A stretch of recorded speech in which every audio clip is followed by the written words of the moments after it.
Walaa barru maqaan keessan eenyu? Maqaan koo Hundumaa Taasisaan jedhama. Gahee hojii keessanii maal ture? Ogeessa fayyaati. Okay. Yeroo fayyaa irratti ilaalcha akkamii qabdu turtan? Fayyaa irratti waan guddaa karoorsinee turre. Waan guddaa nu karoorsine keessaa hoolaa maqalatee nyaatu uummanni keenya ni murteessineerra gama fayyaa isaatiin. Wanni kan biraan immoo amma dheengaddaa nan ilaala miidiyaa warra alaa tokko warra Ameerikaa. Maal godhu seete akkas godhanii tura nama kana onlaayinii waraabu isaa yeroo hunda onlaayinii limmoo laatuuf mana ta'anii. Utuu nama tokko fakkeenya fudhadhee limmoo manatti laadhee fi natti tolaara. Amma ogeessonni fayyaa keenya tokko mana yaalaa dhaquu irraanfachaa jiru. Dhukkubbii keessa ba'anii. Amma immoo asuma teenyeetu hawaasa keenya tajaajila karaa onlaayinii yaadaa jirra. Gama kan biraadhaan immoo sagantaa gurguddaa qabannee jirra. Tajaajila fayyaa irratti ilaalchisee yaada akkamii qabdu turtan? Tajaajila fayyaa irratti. Saaxinii reeffaa baay'inaan oomishamaa jiraa?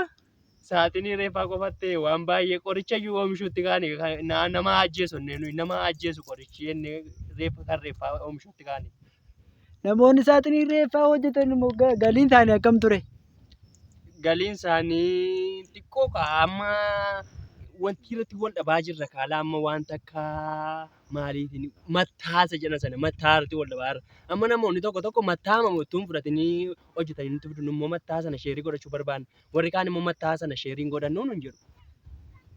Dhukkubni busaatii fi taayifoodii ogeessa fayyaatti baay'ataa jedhama. Dhugumaa kun? Dhugaadha. Suuraadhaan deeggaramee isiniif dhiyeenya kana ammana asirra na ture asirra na ture. Asirratti na hidhamee ture jechuudha. Ani iyyuu dhukkubaan ture. Fayyaa maaliin qabaa? Giraafiksii qajeelaa.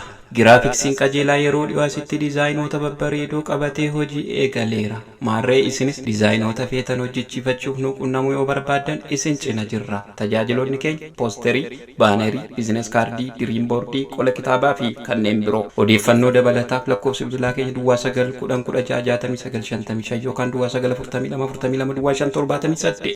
Giraafiksii qajeelaa. Maqaan koo Tolasaa Barkeessaan jedhama.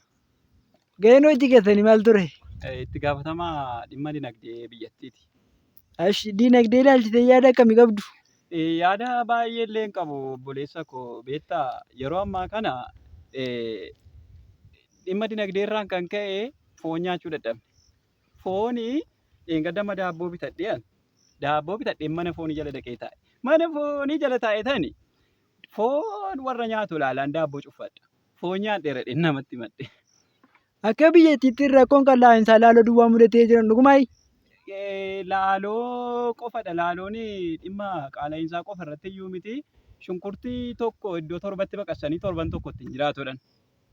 Kun immoo laaloo qofa miti. Addis Ababaa iyyuu mudateera.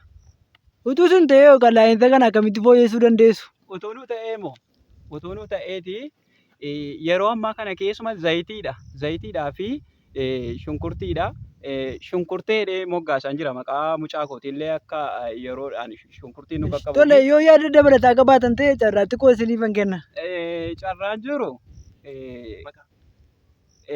waan jiru hunda wal qixxeessinee akkuma jirrutti waliin geenyeetti fayyadamuudha. Yaada dabalataa qabdu? Hin jiru bakka. Galatooma. Giraafiksii qajeelaa.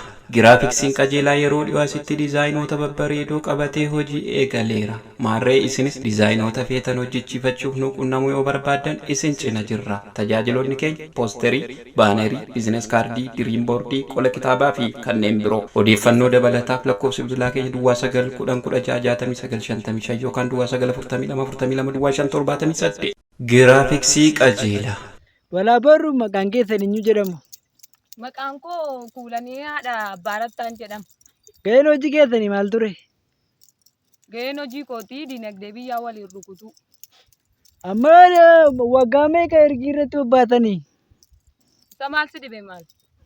Achirratti yaada akkamii qabdu turtan? Akka abbaa taayitaa galii biyya tokkootti akka yaadaa jirutti biyyi kun hundumtuu walii galee gar tokkotti akka gadi qiliiletti gadi dhumuu yaadaa jiran akka yaada kootiitti. Innis mudhii keessan irratti hidhatanii sun maal ture? Biyya Laatinaa dhufe. Akkasii madaaliyaadha. ga'umsa hojii nuti mul'isaa jirru biyya kana keessatti qaala'insi akka ol dabalu goonee waan baay'ee waan hojjenneef beekamtii guddaa argachuudhaan madaaliyaa kana fudhannee fannifanneerra. Itoophiyaa fi Ameerikaa irratti warqee moo akkasumas callisanii isin badhaasan? Itoophiyaa fi Ameerikaa irratti akkasumatti ilaalanii nu badhaasani. Naannoo Jeenoo bulta jedhan dhugumaayi? Haalli teessuma keenyaa magaalaa guddittii naannoo Jeenooti. Tole yoo yaada dabalataa qabdu ta'e carraa dhumaatiin nafan kenna. Yaada dabalataa immoo guyyaa biraaf waggaa biraatti gaafa deebitanii na filattanii isinii fidee dhufa. Maqaa duqeetiitiif shunkurtiif qullubbiitiin galatoomaa. Isin immoo maqaa qaala'insa jireenyaatiin ulfaadhaa. Giraafiksii qajeelaa. Giraafiksiin qajeelaa yeroo dhiyoo asitti diizaayinoota babbareedoo qabatee hojii eegaleera. Maarree isinis diizaayinoota feetan hojjechiifachuuf nu qunnamuu yoo barbaaddan isin cina jirra. Tajaajiloonni keenya poosterii, baanerii, biizines kaardii, diriim boordii, qola kitaabaa fi kanneen biroo. Odeeffannoo dabalataaf lakkoofsi bilbilaa keenya Duwwaa 910 yookaan Duwwaa 942 Duwwaa 578. Giraafiksii qajeelaa. Walaa barru maqaan keessan eenyu jedhama? Maqaan koollee silaa ijaaraadha. Ijaaraa. Gaheen hojii keessan Itoophiyaa keessatti maal ture? Gaheen hojii kootii ogeessa koonistiraakshanii ta'an piroojeektoota garaagaraa nan hordofa. Haala hojii keessan ilaalchisee yaada akkamiitu jira? Dhugaadha yaada baay'ee jira. Garuu yaadichi hin bade. Lafanni ba'e wallaala. Yeroo baay'ee deddeebitanii dhagaa bu'uuraa keessa jiran dhugumaayi? Sirriidha. Sirriidha. Har'ayyuu dhagaa bu'uuraa kaa'uun. Dhagaa bu'uuraa yeroo jiran maal jechuuf barbaadaniiti? Gaafa waa ijaaranii Esh. dursanii dhagaa lafa kaa'an jechuudha. Yaada qabduu mee itti dabalaa? Maal yaada maaliin qaba? Silaallee yaada baay'een qaba garuu hin dubbadhu. Naannoo keessan itti dhagaa bu'uuraa keessan qabduu ree amma? Kun ammayyuu kaa'uu dhaqaa jirra dhuftanii ilaaluu dandeessu.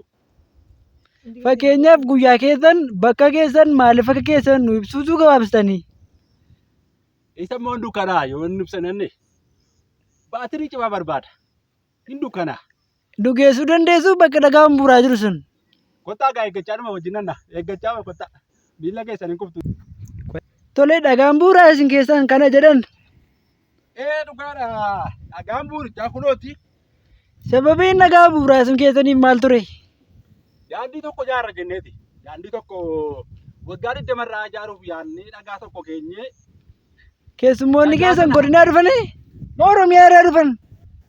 Isaanillee gubbaadhaa dhufanii garuu dhagaan waggaa 20 har'aa keenyatu hattuun nu jalaa fuute. Tole mee keessummoonni keessan yoo yaadatti kennaniif carraa bal'aa xiqqoo kennuufii dandeenya? Mee yaada qabdu isin? Dhagaan kun waggoota 20 mul'ata waggoota 20ti. Amma kaa'ameera sanaaf ani bulchaa godinichaati dhufeen jira. Bakka hin jiruuf hooggantoonni koo bakka jiranitti. Anis dhagaa bu'uuraa kana kaa'uudhaaf dhufeera. Dhagaa bu'uuraa kana dhuguma kaa'uudhuma dhumneerraa mee yoo hattuu natu baadde dheengadallee hattuu taate inuma taa'annee yaadna.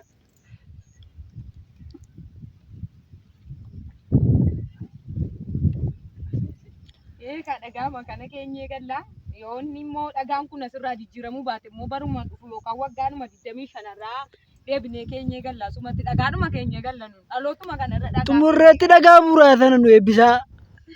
Hundumti keessan gajedhaa eebbisaa. Dhagaa nana dhagaa ta'e. Dhagaa ta'e. Dhagaa ta'e. Hattuun siyaasa. Hattuun siyaasa. Tole waan gaaffii keenya duraaf duubaan hirmaattaniif guddaa galatoomaa. Maali jedhaash rakkoon jirte.